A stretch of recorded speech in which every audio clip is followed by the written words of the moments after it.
Alright, I was just waiting for it to finish loading because I'm using Wi-Fi. Because not enough people donate. Anyway. Anyway, we got the computer. It's okay for now, I guess. So, firstly, look at the website name. mindmatters.ai. I'll just leave it at that. Just bring in everything you know. Okay, fuck it. Maybe some of you don't know. You know, the greatest websites, right? These big companies, Facebook, Google, right? Twitter. They're using AIs, right? And it's well known. It's been all documented. So it's happening. I don't know. It's like some people can't grip with stuff that's actually occurring. It's occurring. You just have to accept that that's actual reality. Anyway, so I've talked many times about, I think an AI stalks me around the internet and interferes with my internet use in many forms, in many ways, from messing with my Wi-Fi.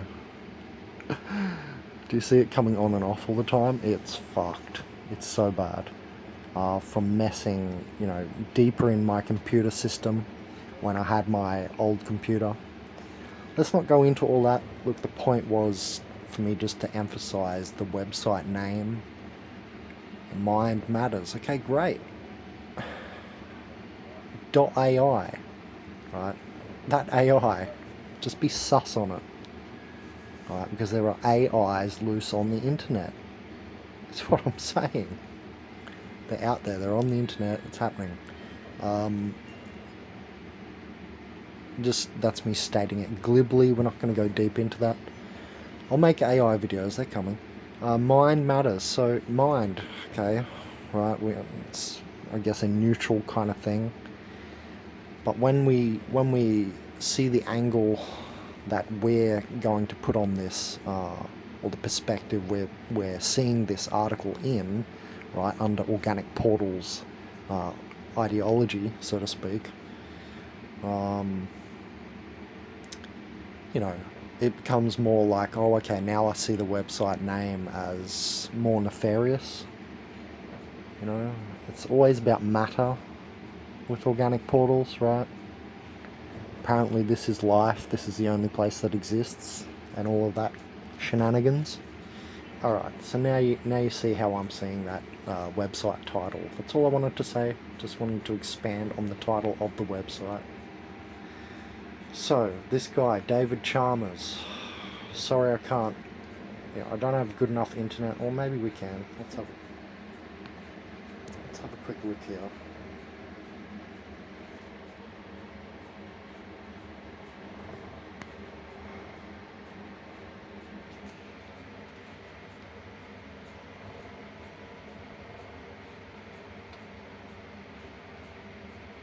Oh, he's Australian as well.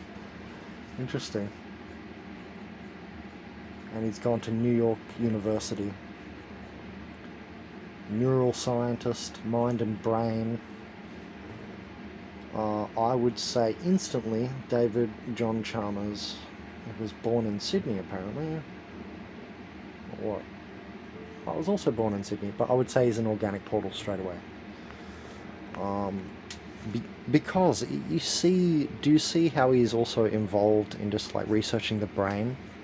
Now put that in the context of this title. He doesn't believe in the soul. Hopefully this is already all clear to you. Right? It's already instantly that's why I brought up the article to discuss it, because I read the title, looked at this, what's going on here, and within seconds realized this, I see this shit. Anyway, so who's a background in physics, right? Again, physical stuff, right? Physics, right? See how it all fits? Anyway. So he talks about his truth about his struggle to accept that the mind is immaterial. Well, have fun with your struggle. At least he admits he's struggling. For some of us, we've gone through that struggle already, right? And it wasn't such a struggle.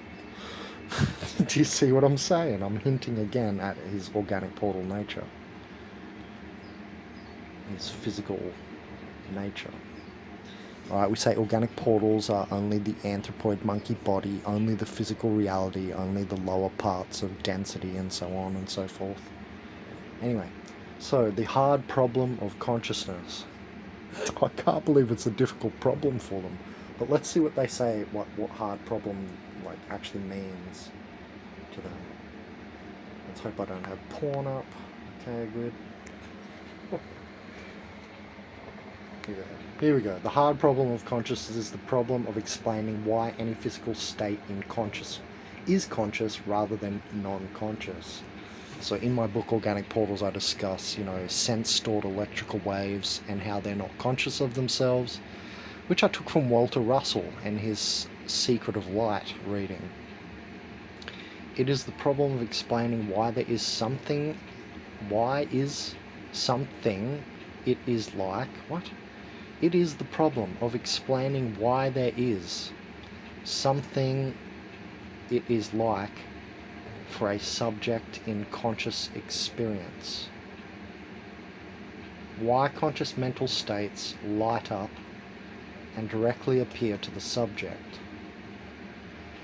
The usual methods of science involve explanation of functional, dynamical, and structural properties. Explanation of what a thing does, how it changes over time, and how it is put together.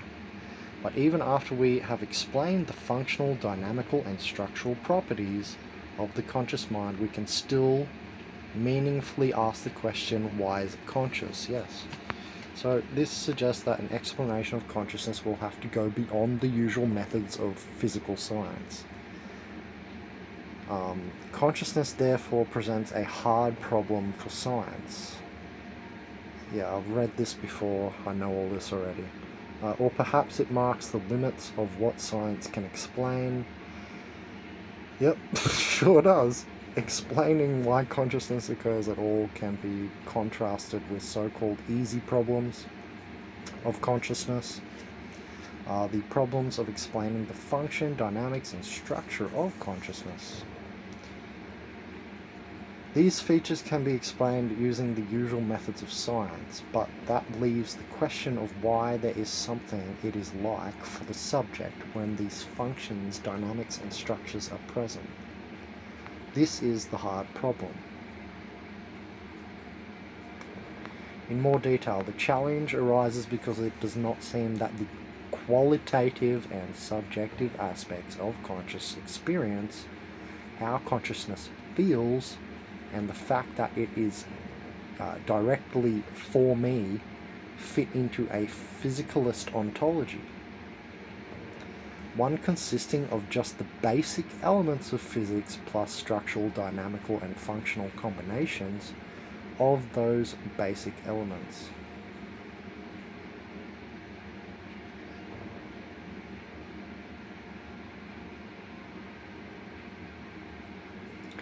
Yeah, so they're saying just how consciousness feels and how it seems to be, it doesn't fit into, physical dynamics. They shouldn't really have used ontology there. I guess they could, but anyway, might confuse some people. It appears that even a complete specification of a creature in physical terms leaves unanswered the question of whether or not the creature is conscious. Look, we've had lettuces communicate to each other, so let's fucking move straight past that line. We know that everything is sense-stored electrical waved. That's what organic portals seem to term as the word conscious.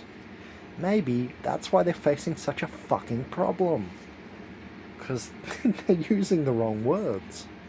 And it seems that we can easily conceive of creatures just like us, physically and functionally, that nonetheless lack consciousness.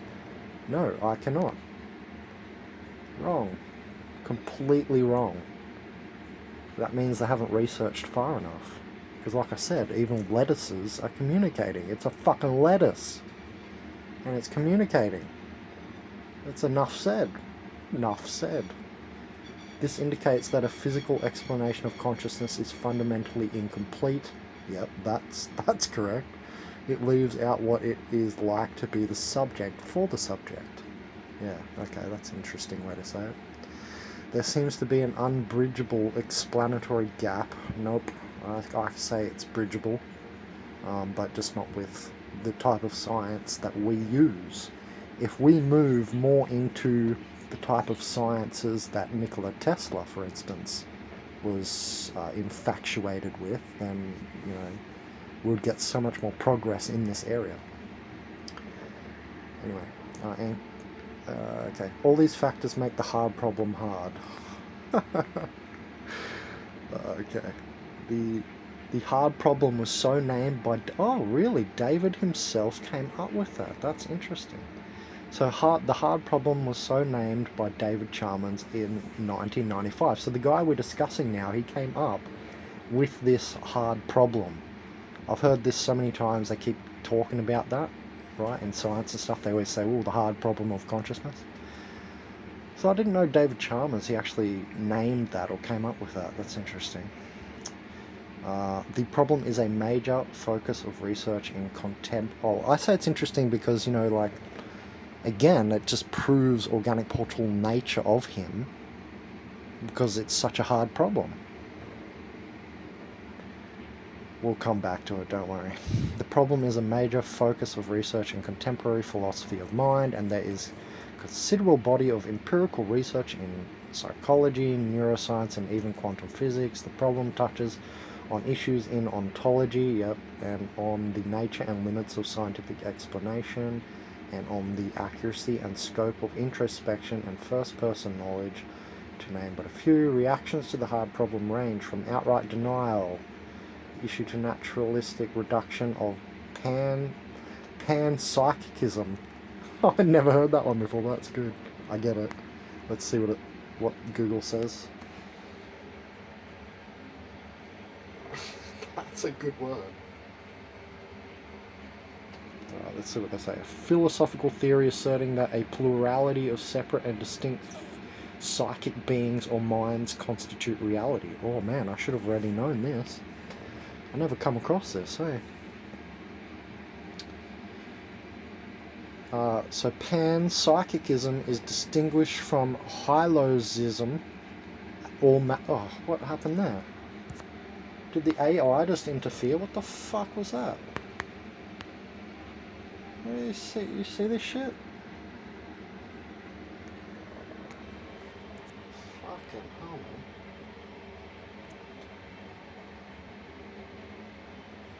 Oh, yep.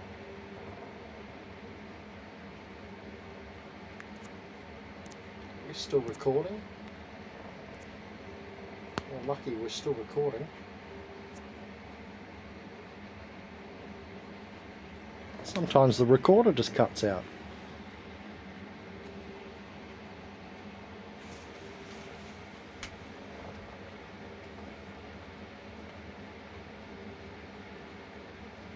Oh yeah? Connected, but no internet for you. Alright, let's fuck off with that shit, eh? Alright, here we go. I'm gonna get back into it. Alright. So panpsychism is distinguished from hyloism, all matter is living, which is the opposite of what I say. Right? I say all matter is dead. And pantheism, everything is God. So everybody knows about pantheism, that's very well known. I don't think I ever came across panpsychism. So the philosophy asserting that a plurality of separate and distinct psychic beings or minds constitute reality. I don't know about the last two words, that like, or constitute. Like, you know, they're trying to say that's all that makes it up kind of thing, that insinuates, but yeah, cool. Anyway, we'll come back to that, I think, one day. We'll claim that everything is conscious to some degree. Well, that's not what Google just said. Oh, that's what it's meaning, is it? Okay. Oh, okay, so that's essentially what it's meaning. Okay, yeah, I get it now. So the claim that everything is conscious to some degree, like,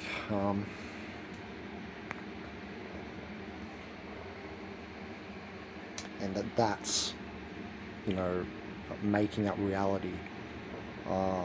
But everything we know always has to go to a monad, right? That's why reality is so hard to explain without a monad of God. You know what I mean? Anyway, and then, you know, people in our movement now, we are saying, you know, God is just the AI of this system. Anyway, to full-blown mind-body dualism. Okay. Well, I have to admit, I you know, go into this all the time, don't I? Our theory is basically this, guys, right? On organic portals, it's basically mind-body dualism.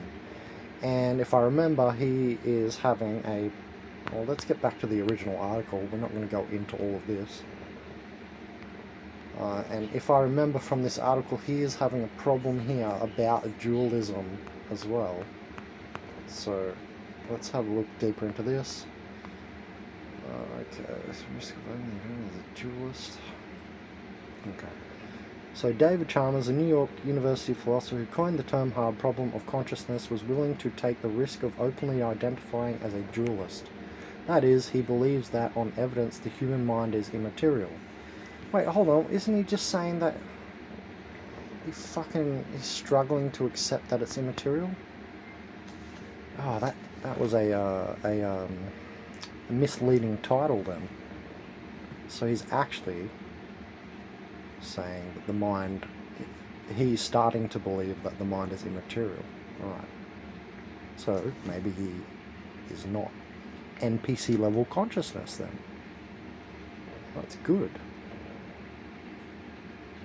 Okay, on the view widely accepted worldwide, the human being has a dual nature, a material body and an immaterial mind.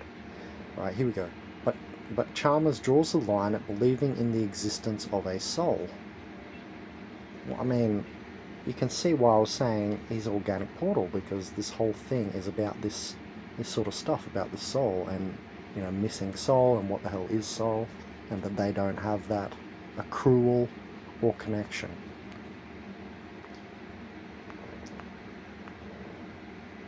I still think, looking at him, anyway, I still hold my original viewpoint.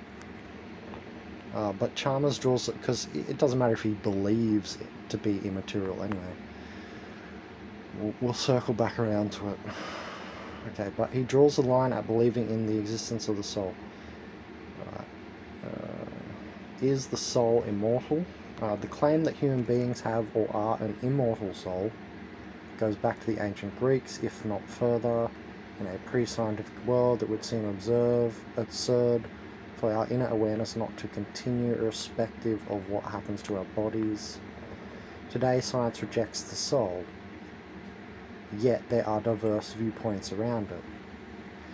So that's what I'm saying, like, if someone is rejecting soul and soul nature and all that stuff, that is organic portal state. That's why I was so immediately already labeling him that.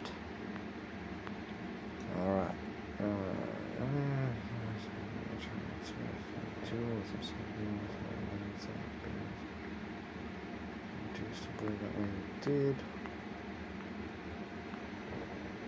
So he says he's reluctant about his original dualism, like, statements decades ago. But he says he still believes in it. Do you still believe the way you did? He says yes, but reluctantly. Okay, especially originally it was quite reluctantly, because I came from a scientific background. I was trained in mathematics and physics and went everything to natural. Reduced, yeah, this is my problem with it as well. The reductionism. Reduced to the simplest possible set of laws and entities. This is just no way to navigate reality, you know what I mean? Unfortunately, it's all we can do with our brains. The materialistic view of the world is a beautiful, aesthetically appealing view of the world that promises to explain everything, physics to chemistry, blah, blah, blah. There's this problem with consciousness. It just leaves a gap. Every physical theory ever devised leaves a gap to consciousness, so I banged my head against the wall for years trying to come up with a physically based theory of consciousness. Every week I had different physical theory of consciousness. None of them worked, and eventually I came to see this for systematic reasons. There are reasons why no purely physical theory will ever give you consciousness. It'll always be an objective theory of objective functions. None of that ever gives you subjective experience. Oh, fuck, subjective experience is so fucked to talk about. Because if we talk about subjective experience, like who's experiencing it? So if you at a moment, because we're all organic portals in some respect, right? So if we are portaling the wrath of Satan and being angry at someone, for instance, or if I'm being jealous and, channeling Leviathan or something, these 7 mental ego devils I go on about quite a lot for the last 2 years or so. So then, are you experiencing that? And from what perspective then? From what? The frontal lobe, self-ego, like worldly identity? From the demon character, identity set? And then you're calling yourself that? So yeah, that's why, subjective experience, I always have I don't even want to talk about it. It's... Because it's, well, who's the experiencer in what moment? You know what I mean? So we're going to move past that. Chalmers is to be commended. Yeah, okay. Feel something to whom that's the problem. Okay, brain processes feel like something. Oh, look at that. He's actually said what we were just talking about. Look at that. Brain processes feel like something. To whom? That's the problem right there. Well, that's what I was just saying. So that's interesting. I don't feel like that. So he's definitely alright. I'll take back what I said, I think. I think I said too glibly at the start, immediately that, because I'm going off this frickin' what was written above, that he is, just full on, like physical, or, in that sense, NPC level consciousness and physical worldly organic portal and that type of thing that we always go into. So maybe not, right? But let's keep reading. Dualism at its most basic means that there is someone to whom the processes feel like something. That's an interesting way to put it. But who? That someone is not the brain processes, but the one who experiences them. It's as if some philosophers, not Chalmers, take refuge in condemning dualism while slurring over the hard problem, to which it is a response. Okay, so then it just seemed to me that on conservative scientific grounds, you don't postulate entities without necessity. Okay. But when you need to, when the existing theory doesn't explain all the phenomena, then you go to that. Fucking hell, man. You've got to expand the theory. And therefore I said, okay, we've got to add new fundamental properties to our view of the world, not just space, time, mass, charge, but consciousness. And entities maybe too, hey? Anyway, so Chalmers explains to Kuhn that there was no eureka moment. He began to accept dualism over time, and his colleagues mostly accepted his views as reasonably founded. You could still be naturalistic, you could have laws governing simple entities, and you could do science with it. You could have a science of consciousness. This needn't lead you to ghosts, to spirits, to demons, or even to God. Oh, well, I have to disagree, because it always all goes back to a monad. Or it goes to 10 high singularities, or the black holes, and then what? So it's it's always goes to either ones. You always go into like a monad god, or yeah, you have to go to these. What else is there? There's these 10 high fucking million singularities out there. Everything's fucking a black hole these days, right? It's in the center of every galaxy, right? So there's always a singularity involved, is the point, right? So anyway, so when he mentions like it doesn't have to go to God, and spirits and demons, which he's calling their ghosts, which is like real bad monitoring there. That's David. Naughty, naughty. That's not good way to nomenclature, right? To call spirits a ghost and to call demons ghosts. Well, no, ghosts means something else. So I think the vocabulary used there is incorrect. Anyway, so I think I was coming to see that reconciled me with dualism. You needn't be going off into cloud cuckoo land by believing that our inventory of the world's fundamental properties has to be expanded to include consciousness.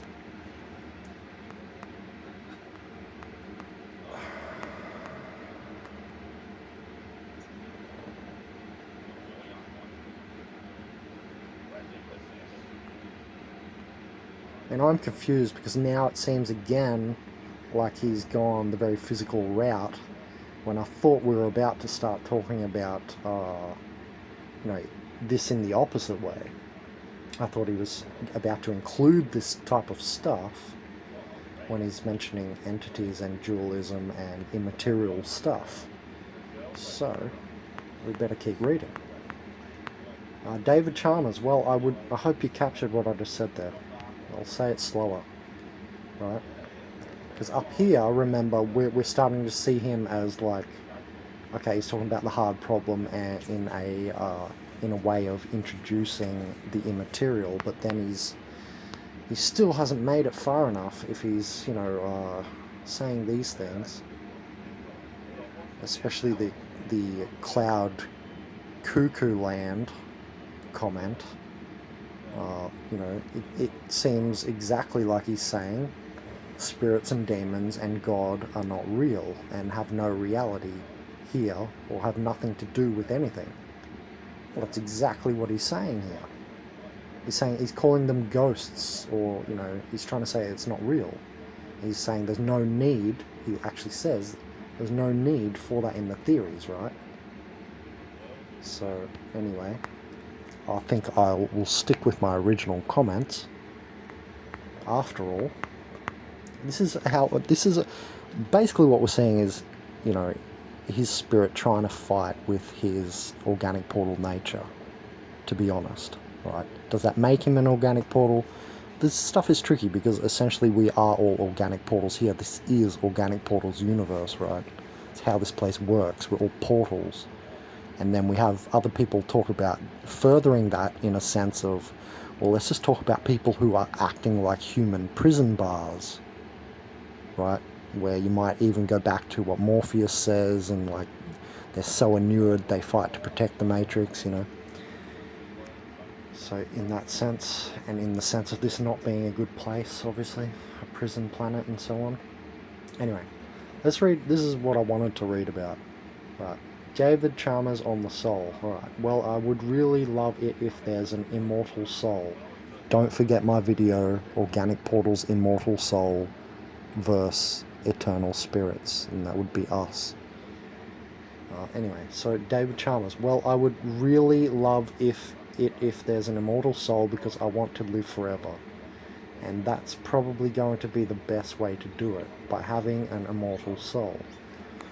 But as a scientist, I have to step back and say, what's the evidence? What's the reason to believe in this? And so far, I don't see any scientific evidence that forces one to believe in a soul. So I wonder, I'm very interested to know if he's aware of Stuart Hameroff from Consciousness Institute, if he's talking about consciousness, right, and the soul. And, well, maybe it's mentioned below, but I have a feeling it's not. So, if he's talking about, the soul and consciousness, you must at some point come across Stuart Hameroff from Consciousness Institute. Not just because it's called Consciousness Institute. That might be a valid point to make, right, initially. And that might be enough said right there. But because he's saying, you know, a physical, scientific, little equations and everything theory for, you know, the soul being in, or being at the microtubular level, right? That's his theory, right? Stuart's theory. That, you know, the soul is at the microtubular level, which is below the neurons, right? You have the neurons, they're more macro. And then we go down in scale, right? If you've seen that little universe tool of scale, you can go from, you know, Planck length all the way to the size of the universe. So if you go down in scale, you have the microtubules, and Stuart Hameroff is supposing, with his actual, you know, scientific theory, that the soul is in the microtubules. So I don't know how David would not come across that if he's so well studied and such a massive science-like guy. Right? Come on. Anyway. Yes, there's consciousness, but that's just another natural property. Don't forget what I said about Stuart Hameroff's theory is that ha ha ha, no, that's, and I'll always include the laughing part because it was my reaction. I'm sorry. No, the soul's not inside the microtubules. It's not, you know, it's not there at the microtubules. That's an imprint. So that would mean, you know, whatever the flux rate is, you'd have to calculate that at flux rate, momentarily, so to speak, or femtoseconds or picoseconds, whatever you want. But you get my point, right? So there'll be a replenishing renewal. And don't forget, we're at a falling matrix rate. I mean, there are so much things to take into account like this that yeah, that's why it's a hard problem for me. That's the only reason. But I mean, consciousness is a hard problem in a different sense. It's just annoyingly difficult to figure out. Not that there is just a problem of physical qualia or something. Because that's essentially kind of what they're getting into here. Anyway, but that's another natural property of us as organisms in a natural world. One way there could be consciousness is for it to be attached to these indestructible things, souls, that persist forever and exist after life and so on. I just don't see the evidence to believe in that. To believe in those things would be to take a massive inference from any evidence that we currently have. So as a scientist, I just can't yet go there. Well, I'm glad he admits yet. Eh? In his own words. Thank you very much. We are way ahead. You know, it's a hypothesis, but I just don't see why one should believe it's true. Clearly you can't exclude it. No, of course you can't. You seem to be. As a scientist, you've got to allow all kinds of possibilities, but what do you believe? What do you accept? See, I'm right. This is the Hylic mind shedding off us to some degree, right? Our battle with our lower parts, you know, which are connected to this hive level that we always talk about, right? The hive level. And that's easily explainable. Science has already explained that, you know, with the ducks flying in unison and stuff, right? I mean, what's his name? The guy from UK? Fuck. Not Rudolf Steiner. You know the guy... he talked to Terence McKenna too. The guy, he does telepathy studies and stuff. That something with an R. His name. He's well known. I've mentioned him before in my videos. Jeez. He does all the studies on like telepathy and all this in the UK. Very astute man. He talked to Terence McKenna in interviews. Something with an R. I forgot his name. He's still alive. I remember I messaged him. I talked about how I emailed him.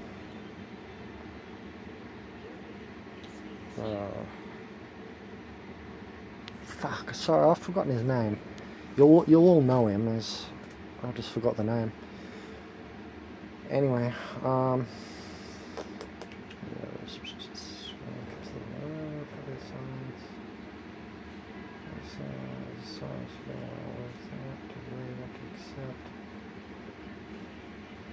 so anyway, what I was saying was we already have, study on, hive mentality and central computing of species. It's just like the thing of birds flying, in perfect unison. Like when you watch how they fly, you can almost put like a bubble around them and like really physically see it.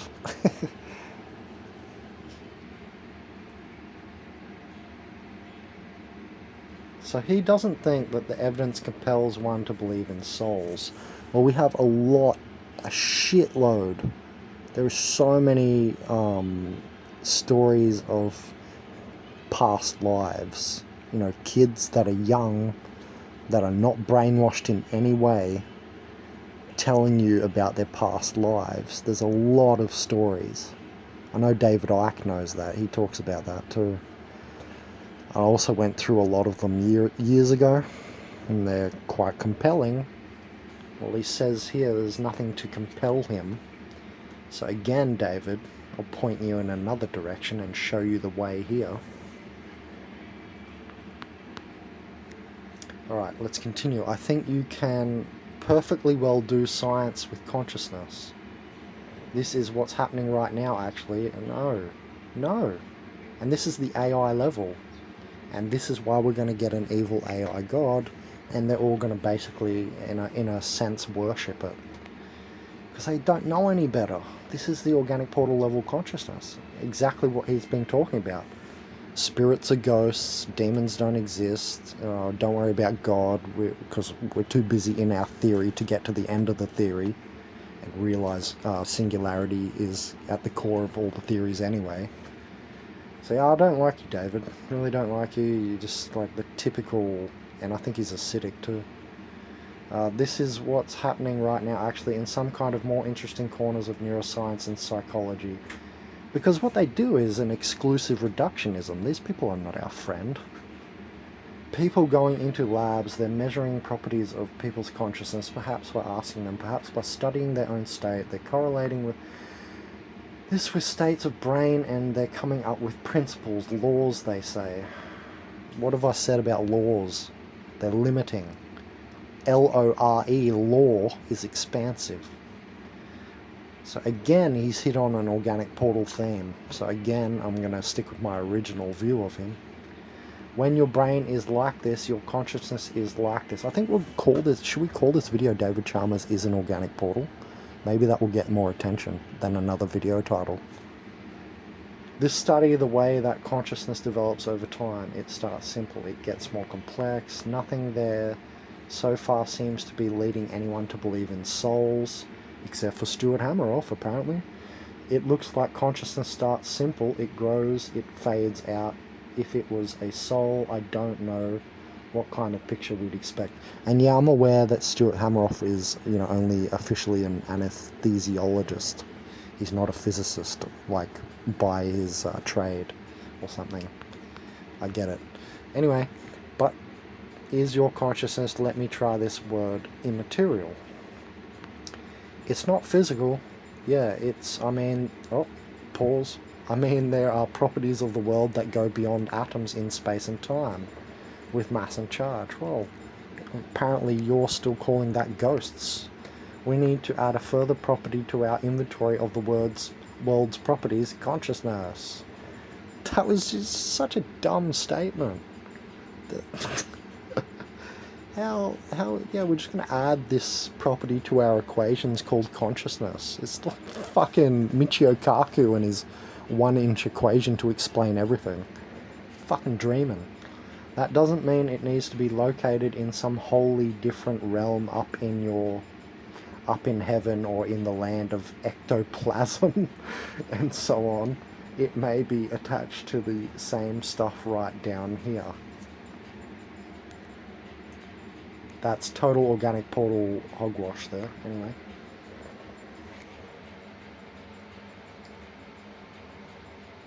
Okay, ectoplasm is a term used in spiritualism to denote a substance or spiritual energy. So, look, what a stupid paragraph. Let's highlight this just to let him know so he can read this again. It's not physical. Hold on, look. Look at the contradiction in the same paragraph. It's not physical. Yeah, there has to be stuff beyond physical property. However, we can't talk about ectoplasm.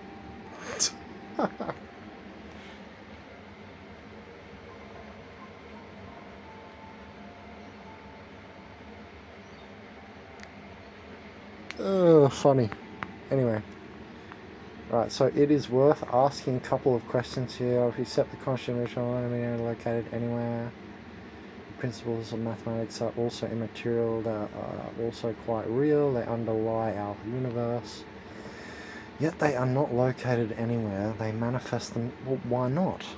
Why is mathematics not located anywhere? Because we're just so far away from any sort of source science, right? We still don't have like official proof of Planck length, but it makes complete sense. Do you know what I mean? Anyway, while we are here, what if immaterial substance? And to us, Planck length is immaterial. From our macro view, Planck length, you know, the smallest measurable distances and stuff like that, it's already immaterial. Well, am I wrong? Do you feel neutrinos going through your body? They're pretty immaterial, and they're much larger in scale than the Planck length. Anyway, while we are here, what if immaterial substances are not governed by the same rules as material substances? Yeah, anyway, let's not sidetrack. Well, it's a point, I guess.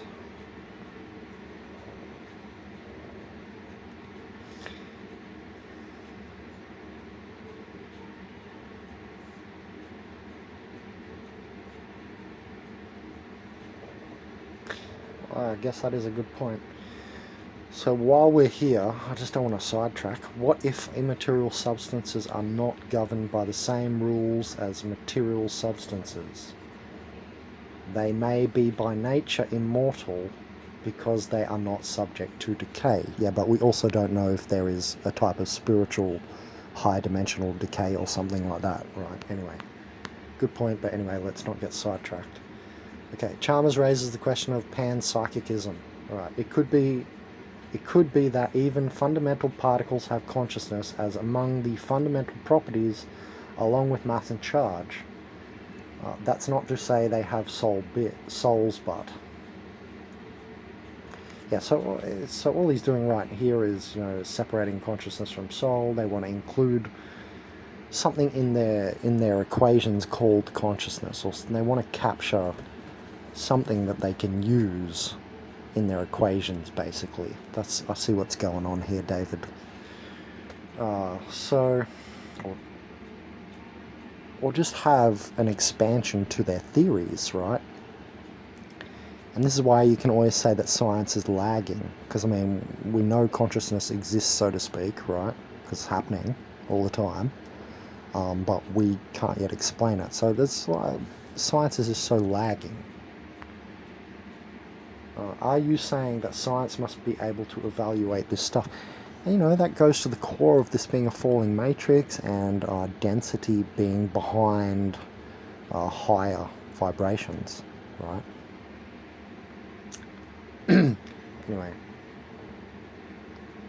So the interviewer says, are you saying that science must be able to evaluate this stuff, or is it possible that, according to your definition, where it is not of the current physical thing and it is immaterial, that science is unable to make a judgment ultimately of what they can talk about, correlations or whatever, but it cannot ultimately judge that? Is that a possibility?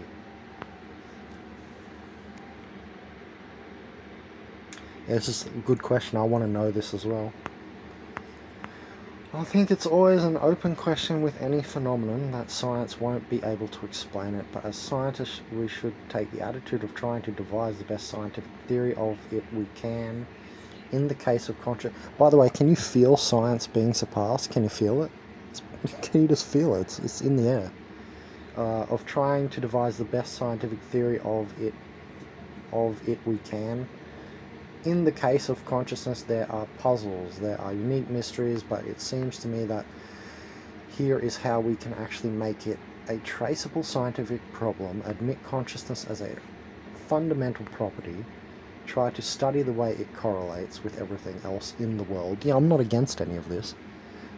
With brains, with behavior, find the principles connected to physics and so on, and then say, okay, here is the way the world works. You know, that's fanciful. There's no way, in no way ever, we as a monkey will understand this place. There's not even a slightest slither of a chance.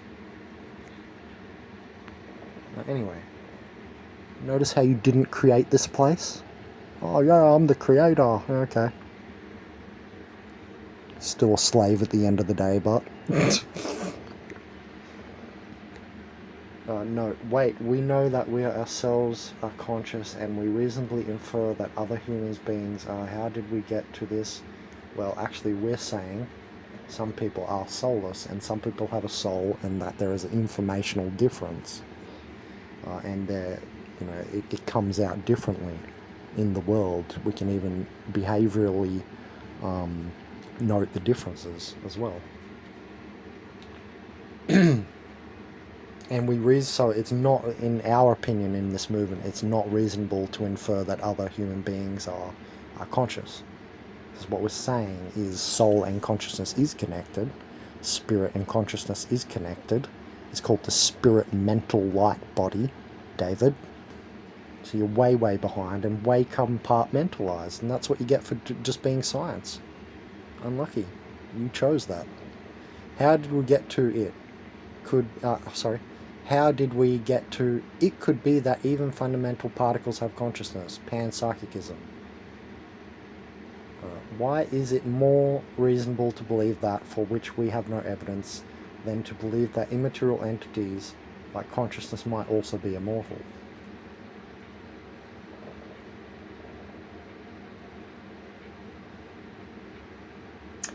Because we can inherently feel it, is my answer to that. We inherently know it. That's why. You know, without science. Anyway, at any rate, panpsychism is becoming an increasingly popular response on the part of scientists to the dead end of... What's happening here? I'm running out of space. Alright. So dead end of materialism in these matters, so no surprise that Chalmers raises it as a possibility worth considering. Right, so no souls, no immortal souls, at least not yet. No reason to believe in them yet. You know, if I've got one, fantastic, but someone's going to have to convince me. Well, organic portal statement of the year. And I think we can pretty much finish the video on that perfect point. Oh, it's finished anyway, good.